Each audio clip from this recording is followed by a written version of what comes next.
Hello guys, welcome to my new channel, and today I'm gonna show you that if your keyboard is not working properly, so then how can you fix your keyboard problem on Windows 11.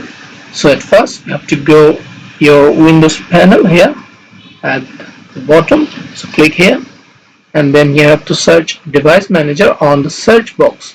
So here search device manager. So the searching device manager, you can see here device manager. Look at that, this is your device manager. So here click on here, then the device manager will open. So now here you can see keyboards. Look at that.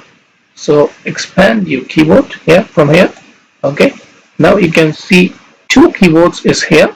One is the HID keyboard device, that is my external keyboard. Another one is built up with the laptop or with the PC. So now here right click, and then you can find uninstall device. So here click, so here you will find that uninstall. So after clicking here, your device will take a restart. Okay, so after click there, your device will take a restart. So let's click here.